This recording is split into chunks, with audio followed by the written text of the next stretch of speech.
Oh, well, it let me into Prime Gov. Am I the only one in there? I'm also having problems. I think there's a lot of us having problems logging in. Yeah. It's extremely slow. We can do voice votes if it won't let you in. So. Oh, but it let me in. I'm in. Oh, Prime good. Gov. You're not in the meeting yet. Oh, I'm not. Oh, okay. Yeah. Well, okay.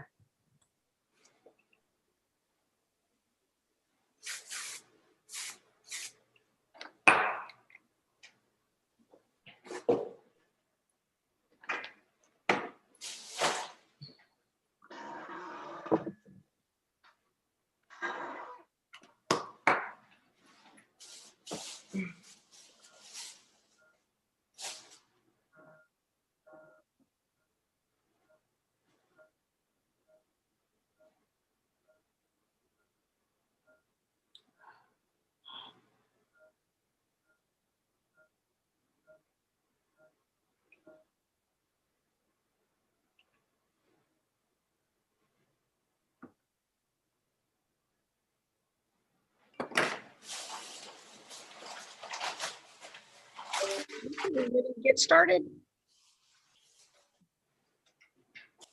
Yes, ma'am. Okay. Before we start the meeting, I have a statement. Thank you for joining us for the MAPS 4 Citizens Advisory Board video conferencing meeting today. We have a few announcements to make regarding the video conference meeting.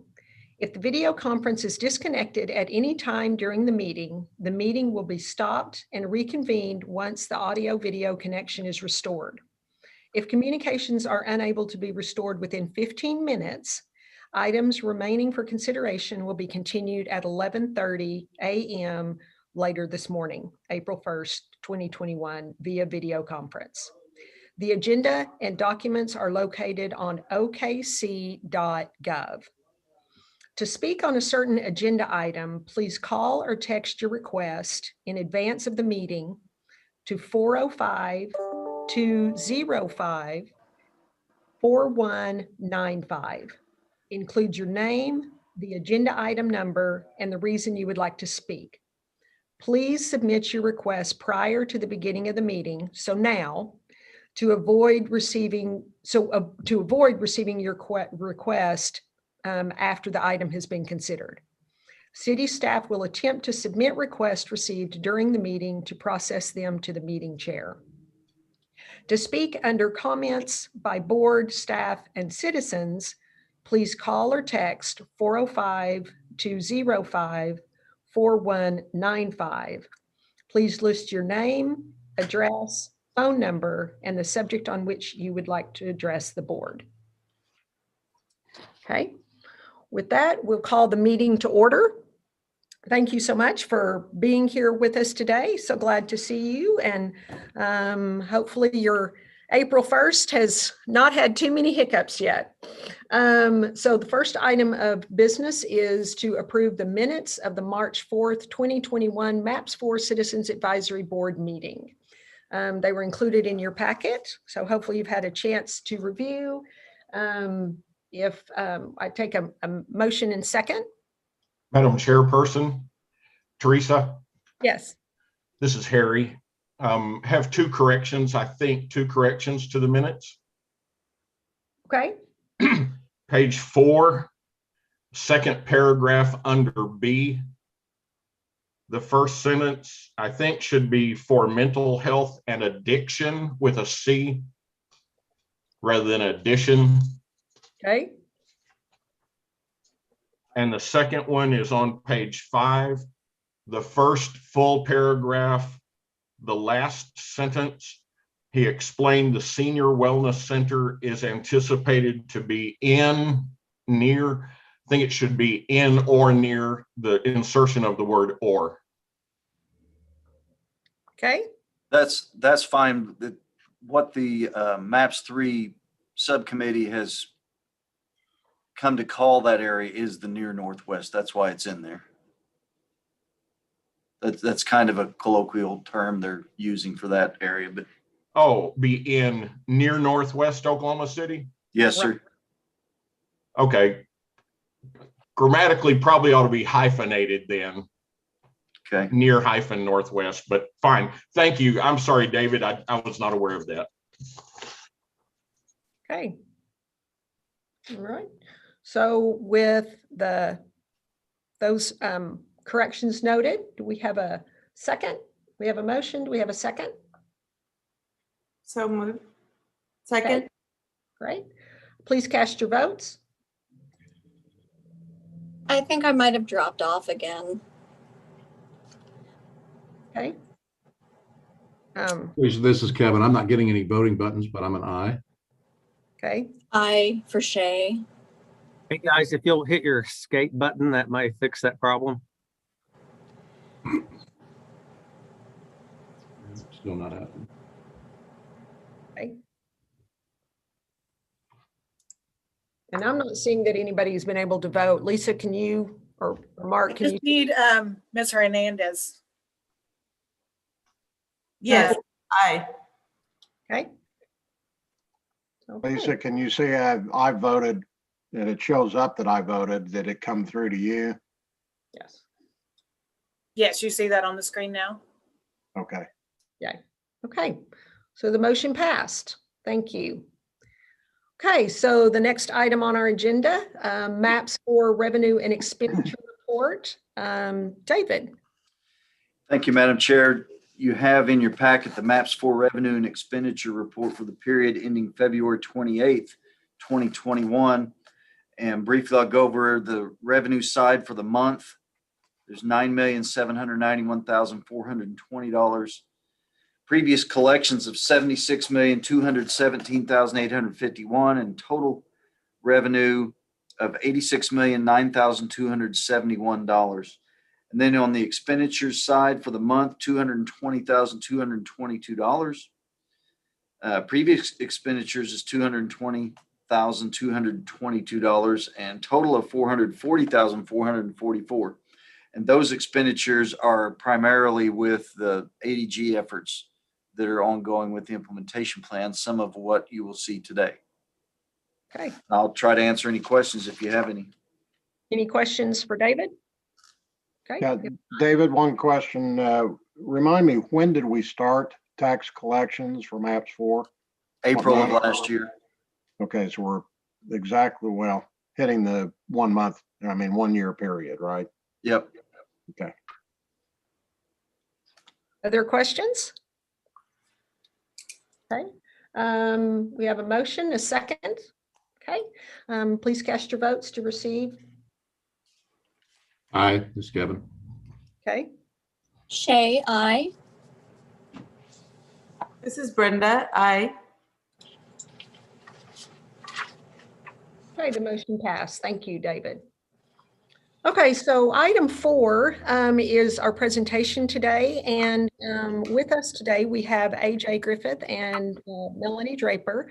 We usually are presented from AGG by Jason Cotton, but his father is having some health issues and he needed to be with him today. So if you would keep Jason and his family in your thoughts.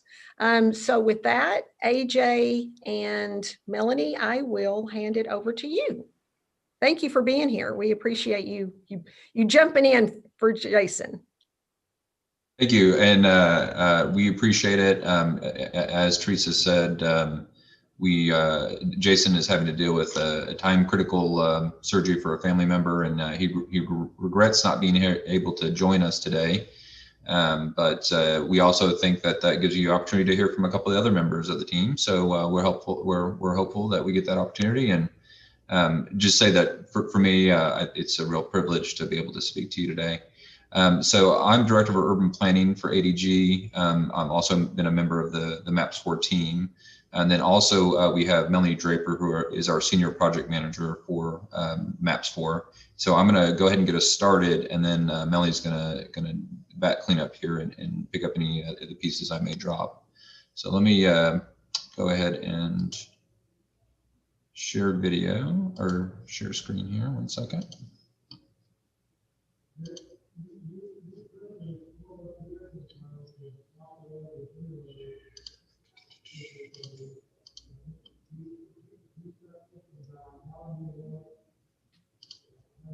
Okay, can you guys see that? No. Oh, 1 second. Are you seeing my presentation yet? Yes.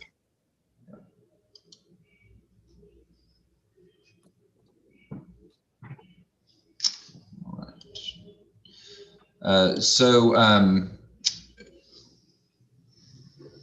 It's been a month since we last saw you guys. We've been very busy continuing to dig down on individual projects, refining our assumptions. We appreciate that we've given you a lot of information today, and we know that these meetings can be long at times, and we're giving you a lot to process. But we hope that through this effort that you're starting to appreciate just how broad MAPS 4 is, especially compared to some of the previous MAPS efforts. One of the ways that we're going to try to contextualize this and to break it down and make it a little easier is we're going to start presenting these by the subcommittee in which that will be overseeing these various projects. So today we're going to walk you through the 4 projects that are going to comprise the neighborhood subcommittee.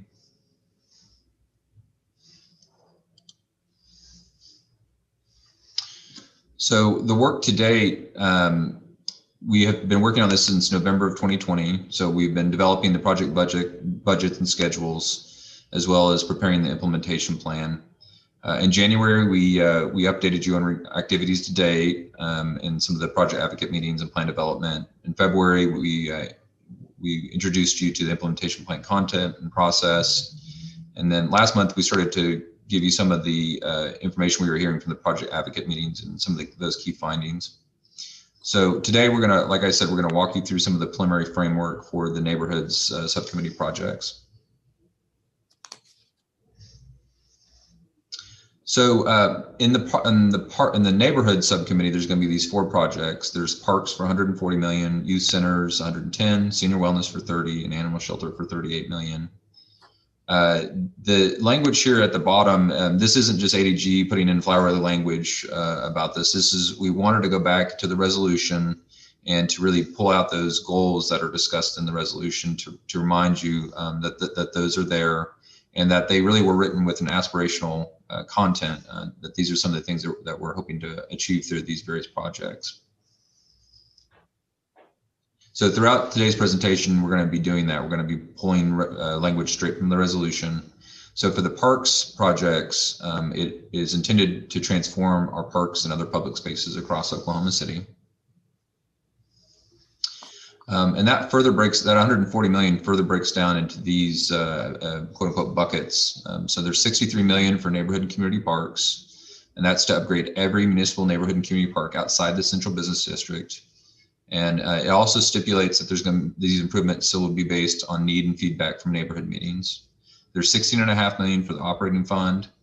There's 29 million for the soccer and park facilities. Is really the soccer facilities at CB Cameron and South Lakes. And then there's 11.5 that's specifically called out for river enhancements. And those are those four bullets. I'm going to have a slide for each one of these here in a second, so I'm not going to dwell on these too much because we'll have an opportunity later.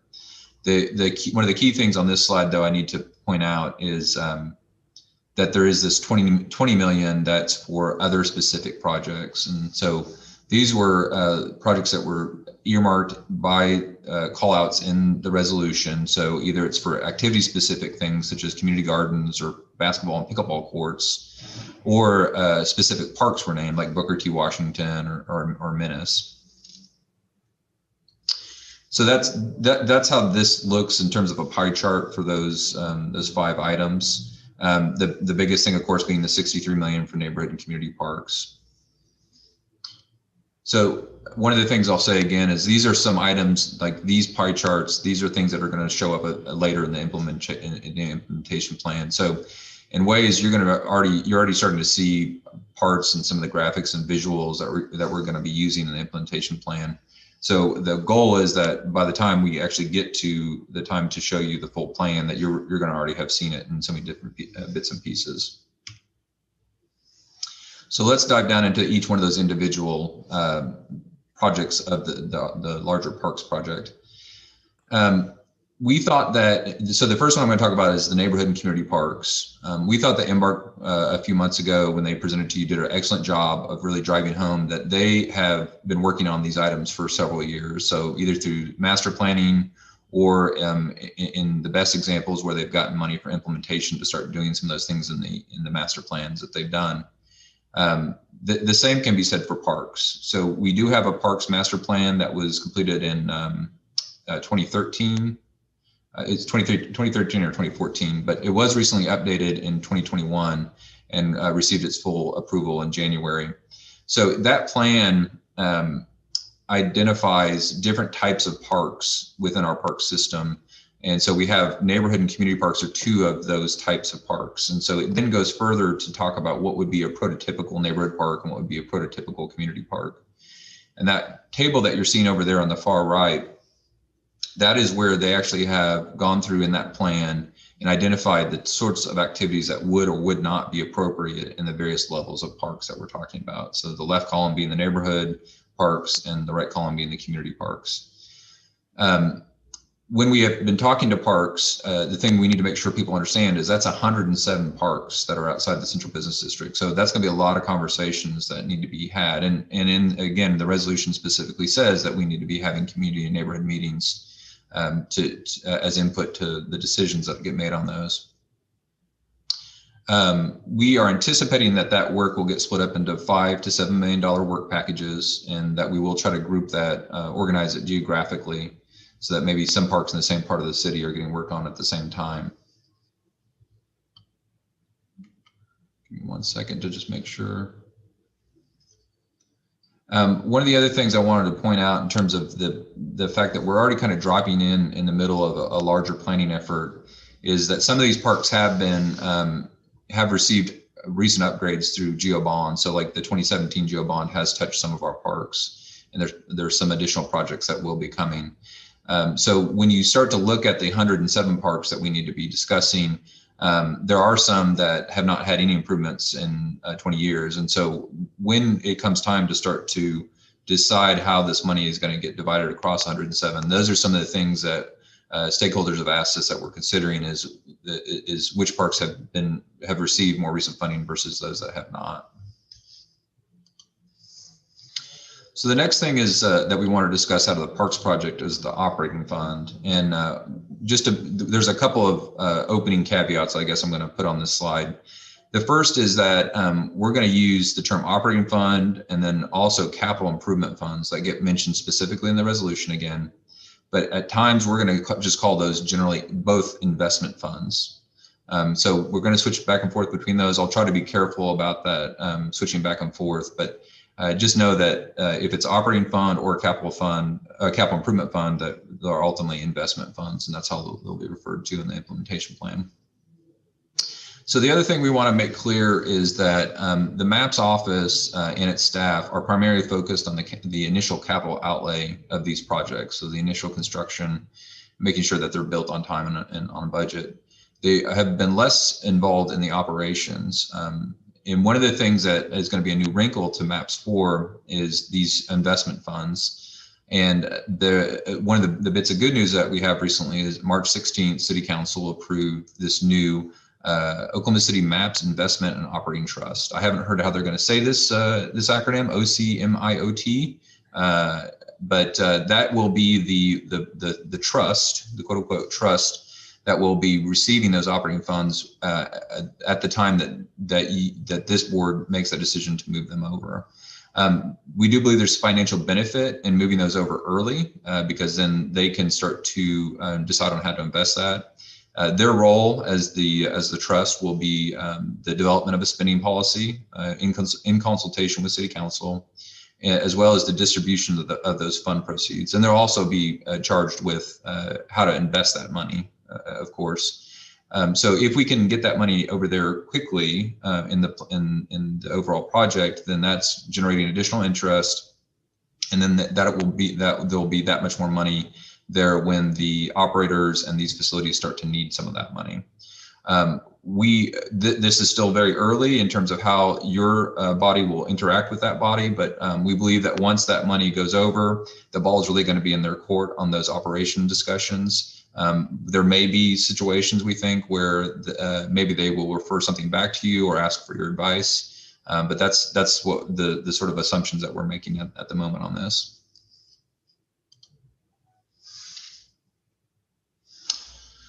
So also we have the soccer facilities, and it's 29 million that will need to be split between CB Cameron and South Lakes Park. Both have soccer facilities. South Lakes Park probably has been invested in more recently, so it's a little further up in terms of overall investment. The CB Cameron is just to the southwest of Lake Hefner Parkway and Northwest 122nd, and South Lakes Park is at South Meridian and Southwest 119th. We want to really underscore that both of these are run by operators already. So there's the North OKC Soccer Club and the South Lake Soccer Club, and they have their own boards as well. So they also have already been, going through their own planning processes and have some of their own expectations for these projects. But in the Cameron Park, there's currently 17 youth pitches, 2 regulation pitches, and the goal is to get that up to 26, which could then be further divided into 52 youth pitches. $5 million of the 2017 GEO bond money has been identified to fund phase 1, which is remodeling of the fields, earthwork, drainage, and utilities. And then that land acquisition, the phase 1 improvements, is expected to be completed by the end of 2021. And I mentioned that South Lakes has had some recent investment. Most recent would be the lighting completed as part of the 2017 GEO bond. So scope for the MAPS 4 money is anticipated to include artificial turf, restroom facilities, and expanded parking facilities. And the last one in parks that we wanted to discuss are the river enhancements. And those 4 primary bullets on this slide are the things that were mentioned in the resolution. And so I'll walk you through each one of those. The first one is the pedestrian bridge and boat landing at the First Americans Museum.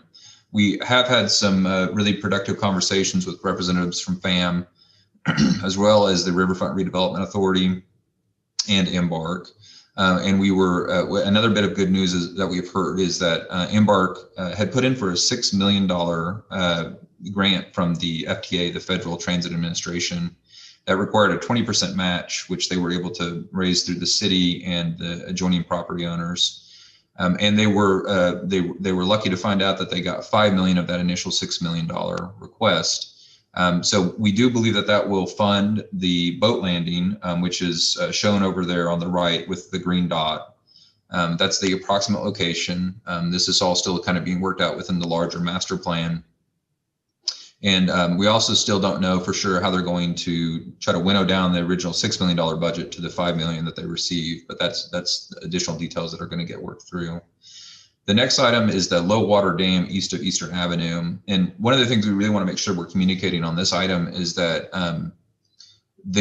many people probably are aware that the Oklahoma River was improved through the first maps where 3 dams were built for $53.5 million. That was also in 1990s dollars, and that does not include inflation. So remember, we only have $11.5 million for this entire sub package as specified in the resolution. So the dam for this one is expected to be something of a much smaller scale. That's really more just about making sure that the water is retained. Next is the community stage near the First Americans Museum. Again, we're kind of waiting for additional details on the full master plan for that, but we do know that they have some preferred locations where they would like that community stage to occur. And the last one is improvements to riverbank and river adjacent public lands. It's a pretty broadly worded bucket of funds, and we've had several things discussed for this, but the one that seems to be coming to the top and is at the top priority for the Riverfront Redevelopment Authority is this triangle of land west of Western. It's in this image here in the green triangle. So it's west of Western. It's also west of Wheeler Park, and then south of the new I-40 there. So that has been referred to as Western Landing by many of the river stakeholders. And the hope is that they would like to make that development ready. And there has been talk, in terms of the visioning of that, of something that might be akin to some of the development we've seen on the east side of Lake Hefner. So maybe something that could support office and or restaurant. So that sub bullet are some of the things that we are expecting are going to need to be carried out to make sure that we can get this to become development ready. Not necessarily that MAPS would actually be developing this land, but that it would be ready for any partners that may be willing to take out a lease with the Riverfront Redevelopment Authority. So hopefully you're starting to remember some of the things we've shown you from the past ones. These 7 buckets of money. These are the way that we're splitting them out, and that you'll see this throughout the implementation plan.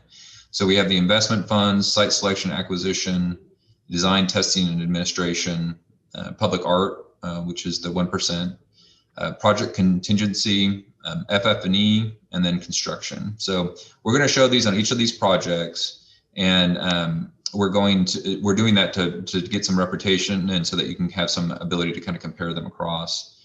The one thing I'll point out on this one that really kind of stands out when compared to some of the other ones is you have that 40% for acquisition. In the 20 million that I mentioned for the specific activity, that last bucket of projects that I mentioned, there is mentioned the need to acquire land for new parks in some of the newer growing areas of the city. And so that's that money that is in that 40% that you're seeing there. AJ? Yeah. Question. On the previous slide, the river enhancements, yeah, that actually adds up to 76%. So I didn't know if the project contingency was only supposed to be 7% like the specific park projects, or, I mean, it's a pretty minor thing, but just thought I would mention it. The line across for river enhancements, yes, you're saying adds up to 76 rather than 75%. I think there's a little bit of rounding that's occurring there. I'm seeing 75 plus 17 plus 1 plus 8. So yeah. I think I'm getting just a little over 100%. But 100. Well, I'm sorry, 101%. That's okay. I said 76 instead of 75, but we wondered if anybody would catch that, and I'm catching that you're the guy that's catching those things. So that's because we're rounding up on the public art percentage a little bit. That's not the reputation I want, really. The guy that catches that kind of stuff. Sorry. Well, good catch. Good catch. We did discuss it in preparing for today. That's because, and there's a little footnote there, that the public art is allocated based on the construction budget, not the total project cost. So it actually, I think, is less than 1% when we break it out to show you this way. But we went ahead and rounded it up to 1 just for the sake. So that's why we're getting a little over 100%. So we know that ultimately, and I remember watching MAPS 3 discussions, ultimately everybody just wants the big schedule and they want to see where their project falls on that. We're still just not to the point that we're ready to share something like that. And we want to be cautious to even show anything that would be a version of that, because we think people would already start to make some conclusions about when projects are falling. So for the purposes of trying to communicate how much time and how these projects are going to break out, what we've done is we've kind of taken one of those bits of one of the axes of information away, and we've just pushed all that information over to the far left. So you're seeing all of the projects stacked to the far left here. And the point here is that we're trying to help you understand, again, for example, on the neighborhood and community parks, that gray, you can see the various parks projects in the light gray. So on that one, we're going to be breaking that out into 5 phases. And then we're also going to be further breaking that out into phases A and B each. So what so a couple other things I'll mention before I dive in any further is on that top axis, also, you're going to see some blue numbers. And so those are the total number of months that were to give you some sense of scale. So let me go back to the neighborhood and community parks. So we're looking at doing 16 months of planning for that. And that's, again, because we think there's going to be so many conversations that need to be had on the various 107. But then, just as example, that phase 1A, that's 4 months of pre-design. And so that's going to be the hiring of your architect and any additional consultants or professionals that are going to be needed for that individual project. 12 months of that design, that's the orange color, and then 4 months for site selection acquisition. And then lastly, 14 months of construction. So all told, that equals, I think we guessed 34 months for each one of those. And so you can go down and look through the next few. Again, each one of those light gray headers are the different projects. So you got public space transformation at 20 million, public space transformation 29 million, and then the public space transformation river at 11.5 million. One other thing I'll mention at the very top is that dark blue. There's that transfer to trust, and right now we have that at 2 months. And you might see that 2 months and say, why would that take 2 months? Well, we assume between your meetings and council meetings and the trust meetings that there's going to need to be some various actions that are taken at each one. And you know, as you guys are probably finding out, those don't always stack up. And so we're trying to make sure that we have 2 months that those are all getting processed through and showing that accurately in the schedule. So as we get further into the implementation plan project, what we're going to do is, you can imagine, each one of these sub projects on a slider, and we're just going to start sliding them out further out into the actual years of MAPS 4 in terms of implementation. And that's what we'll start to be able to get a sense of how that impacts your cash flow and just overall workload for staff and for ADG. So the next project I'm going to talk about are the youth centers, and they the overarching goal for those are to transform the lives of our young people.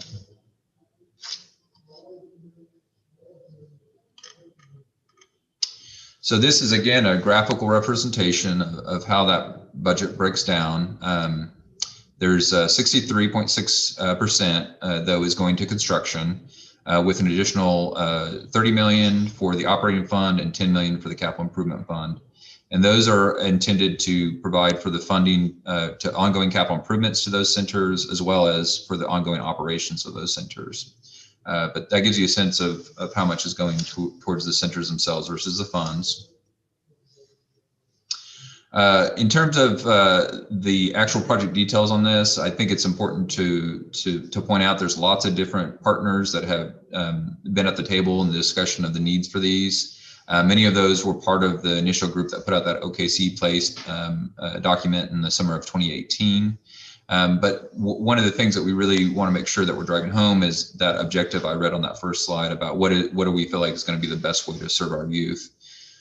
So that play summary gave some initial thoughts in terms of locations. We're going to be taking that a little further in terms of the planning for those and looking at some additional data points. So it's more than we think just juvenile crime rates, but we also want to make sure that we're looking at truancy in some of the areas and the neighborhoods that would need that addressed. Also, domestic violence and child abuse are things that we want to make sure that we're considering and placing those. As they may potentially become safe havens for folks in those neighborhoods. One of the things we've heard from some of the partners is that we want to make sure we're not thinking about these solely in the scope of Oklahoma City public schools boundaries, but that we're also looking at some of the other neighboring school districts that are still within Oklahoma city limits, because there are some other school districts that are less resourced than our own public school system. So a big thing in this one will be the selection of the operator or operators. We do think one of the lessons that we learned from MAPS 3 in terms of the senior wellness centers is that the operators are going to come with some opinions about the best way to carry out their mission through those. And so we think that they will have some information and some preferences they want to share on the location. These have been discussed in a couple of different models in terms of possible operators. So the senior wellness centers, you may remember that those are being operated individually. There's been talk about maybe the youth centers should be operated. They could either be operated in that same manner, and potentially that the operator is really of the local community, but also that there may be some value to looking at having a single operator that operates the entire system, and that there might be some cost savings for the operator through that.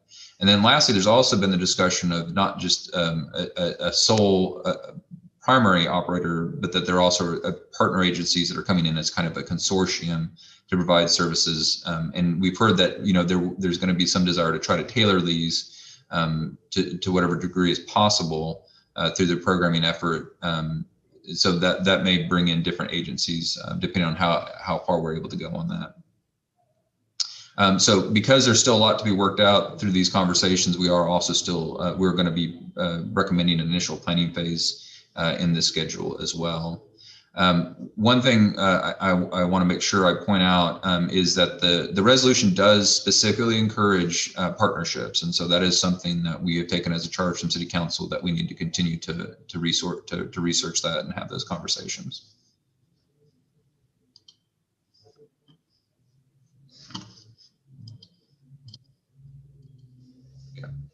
So this is those 7 categories again. One thing I'll point out here is right now the assumption is that these will be built on city-owned land or some land that's otherwise donated. So you're going to see that there's no money in that acquisition column for these at the moment. But otherwise, it breaks out as that we're getting about 70% for construction. And this is that same information just shown as a pie chart. The big takeaway that we want to make sure is that 73.4 is actual for construction. That means that 3 out of every $4 on this project is going to be going to the project itself.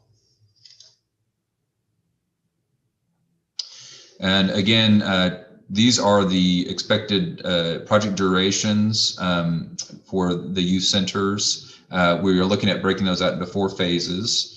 So that would be 6 months. So first we have the 2 months again for the transfer to the trust, both the operating and the capital improvement funds.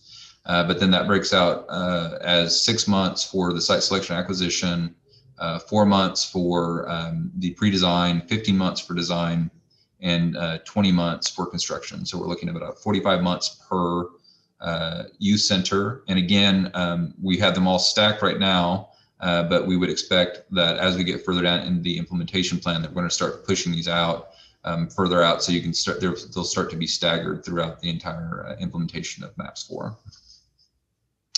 Just looking back at my notes, there was one thing I didn't mention. We used the parks projects to have that discussion about the new trust and the relationship between the capital improvements and the operations. But that is going to be relevant to multiple projects that have those investment funds. So we're not going to walk you through that on every single project, but just be aware that that is relevant information whenever we're talking about the investment trust. So with that, I'm going to hand it over to Melanie. AJ, Mark Stonecipher here real quick. Really good presentation. The one thing I would say as far as the youth centers and the soccer facilities, there are some projections and assumptions in there that need a little clarification, especially when we look at what Tim McLaughlin and Peter DeLisi did with regards to OKC Play, which is a project they worked on for over 2 years. Yes, sir.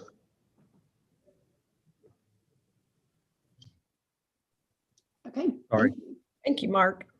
Okay, Melanie? All right.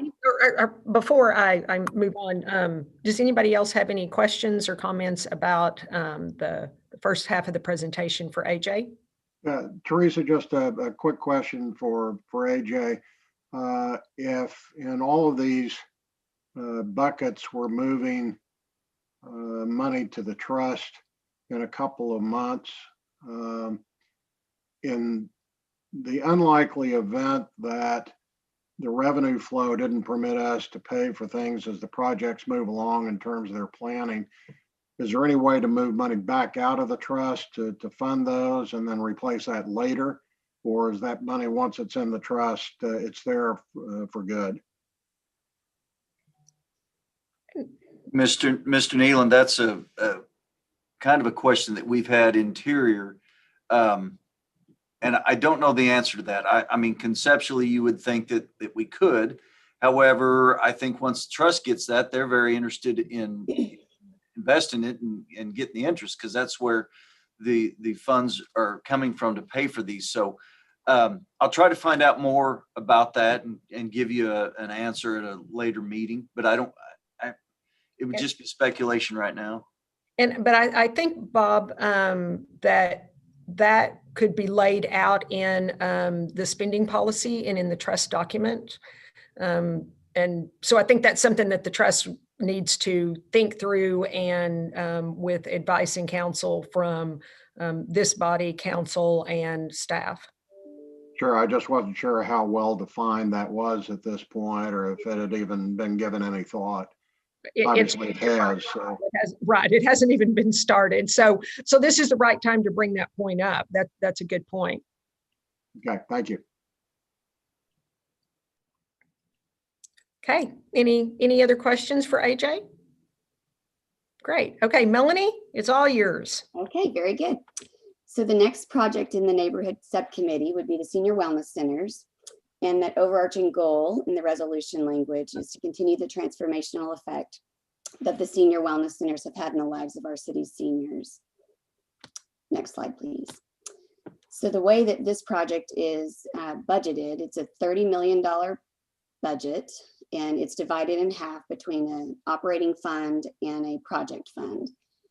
And the resolution is very specific on how the operating fund should be addressed. It's intended to provide financial assistance for low-income seniors to be able to access the facilities. And it also requires guidelines to be created to prioritize the sustainment of these facilities, since they're located in geographic areas with predominantly lower income populations. With respect to the project funds, the location of the new center is based upon the geographic need, and that's determined from the evaluations of the MAPS 3 senior wellness centers. One key component that's in the resolution is that before construction could ever start, there is a condition that requires the identification of an operator, and there's a deadline placed on that by December 31st of 2026. And that operator must also provide a self-sustaining model that doesn't require the city to subsidize the space, the facility, the operations of it. Next slide, please. So further details on the center itself, on the project, you can see the map there that identifies the senior health and wellness centers 1 through 4 that are part of the MAPS 3 project. And number 1 and 2 are actually already constructed. Number 3 is under construction, and number 4 is about to be bid. So the green circle there identifies the area that is anticipated to be the location for number 5. So that's this near northwest location that we've spoken of earlier. And the reason for that is that appears to be the highest population location that is not currently served by a senior wellness center today. This project is also going to continue to be informed by the programs, budgets, and lessons learned from our MAPS 3 senior health and wellness centers, since we've got 4 historically there that we can draw from. Next slide, please. So the way this budget is structured, the key thing to point out here that is potentially unique is we have a site selection and acquisition cost that's 6.5% of that $15 million budget, which is almost $1 million. And it allows for us to get about a 69% construction budget. So the way that shakes out in our next slide, AJ, is that we get about $10 million of our $15 million for construction, leaving us $5 million for the other items with design all the way down through art as shown. Next slide, please. So the anticipated duration that we're looking at for this project is, we do show that the 2-month allowance for the transfer to the trust for the operating fund, but we also have a rough 48-month duration from start to finish for the project funds. And that essentially has a 12-month operator selection agreement timeline. And during that 12 months, we've got some concurrent tasks happening with site selection and acquisition, allocating 8 months for that, as well as a 4-month pre-design phase to secure an architect. And then once we've done that pre-design and we have an architect on board, we would then go into a 16-month design phase, followed by a 3-month bidding phase to secure a contractor for 16 months of construction. Next slide, please. So the next project, the last project in our neighborhood subcommittee would be the animal shelter. And that goal is to transform the main location for intake, care, and adoption of animals. Next slide. So the details around this one is that it's anticipated to be immediately adjacent to the existing facility. And if we were to orient you to the site, the green structure that's on the site, the square there, that's the Oklahoma City Police Department impound facility. And if you were to move clockwise through the facility, we've highlighted the barns and the pens, the pet cemetery, the Humane Society, and then moving up through the parking in the main facility. So it'll be critical to minimize the disruption of service as we do construction there. So possible locations for the new facility might be on the north or the east side of the existing facility, while maintaining protection of the pet cemetery that's east of the facility today. Next slide, please. The way this structure looks, the budget structure, is there's no site acquisition allocated cost. So we're able to put forth about 74% for the construction dollars. So the way that the budget looks on the next slide is, out of our $38 million budget, $28 million can be allocated to construction, leaving us $10 million for design, contingency, administration, FF&E testing, and art. Next slide, please. So for the duration, we've got roughly 41 months in total for this project to start from start to finish, with a 4-month pre-design phase, with 17 months for design, 2 months for bidding, and then an 18-month construction cycle. Next slide, please. So this concludes the actual projects within the neighborhood subcommittees. So in closing, we wanted to take a look at what we would be covering over the next several months in these meetings. So in May, we'll be looking at the community subcommittee, and the projects that includes would be the Diversion Hub, Homelessness, Mental Health and Addiction, and Family Justice Center. And then in June, we'll cover the Civil Rights and Connectivity subcommittees with the Freedom Center, Clara Looper Civil Rights Center, Transit, Sidewalk, Bike Lanes, Trails, and Streetlights, as well as the beautification projects. And then in July, we'll do the Innovation District and Venues subcommittee. And those projects would be the Innovation District, the Downtown Arena, the Multipurpose Stadium, as well as the Fairgrounds Coliseum. And that concludes the presentation today. And we're happy to open up any questions that you may have for us.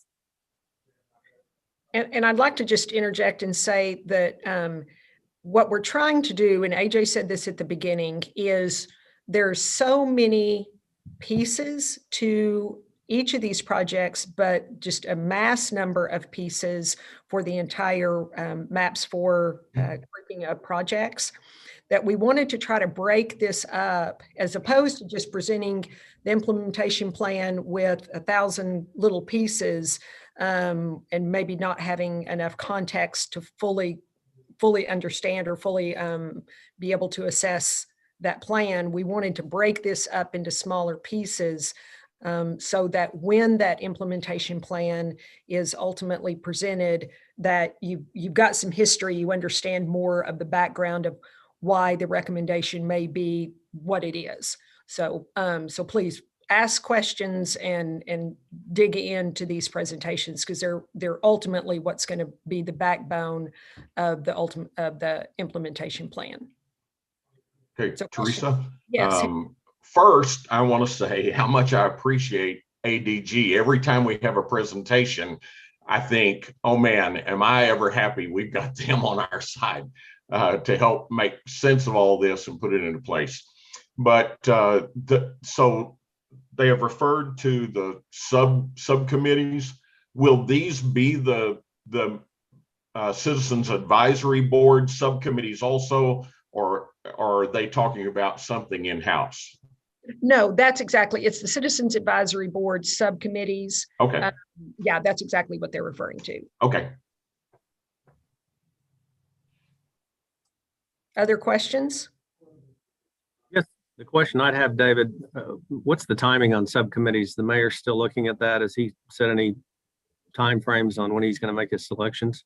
I think it's mid to late summer is the last I heard. What we had talked about, that's exactly, David is exactly right. What we had talked about was having those subcommittees appointed around the time that the implementation plan is adopted. What we don't want to do is set the committees up and they don't have anything to do for 3 or 4 months. So wanted to, those appointments will be coming later in the summer.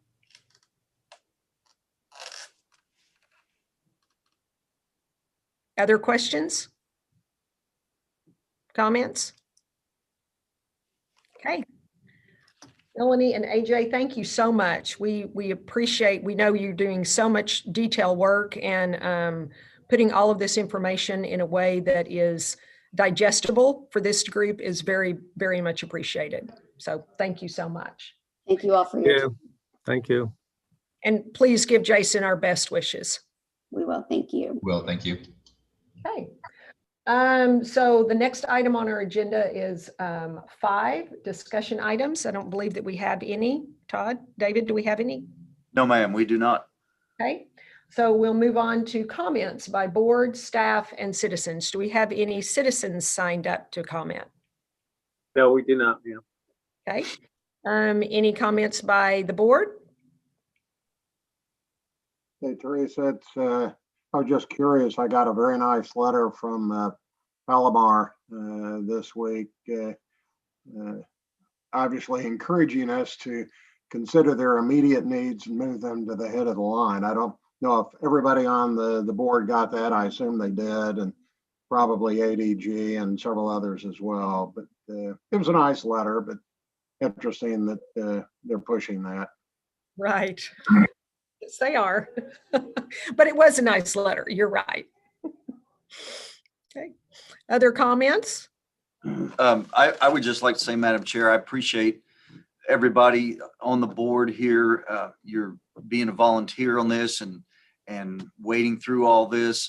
I know it can sometimes seem kind of slow and I don't want to say boring, but just kind of slow, and you don't feel like you're doing much right now, but very soon you'll be doing a lot. And so I appreciate the commitment that you've made, and I look forward to getting to that point. Absolutely. Okay. And I would echo that. Thank you. I know that this is a lot of detailed information, maybe feels like a slow slog at this point, but this is really important, detailed information that is going to inform our decision-making for the next 10 years. So if there's no other comments, okay, then so David, at this point, are we staying virtual for our May meeting? Is that our plan? We are. Okay, then I will see you all in a month. I hope you all stay safe and enjoy the spring and have a beautiful weekend. So thank you all very much, and our meeting is adjourned. Thank you. Thanks, everyone.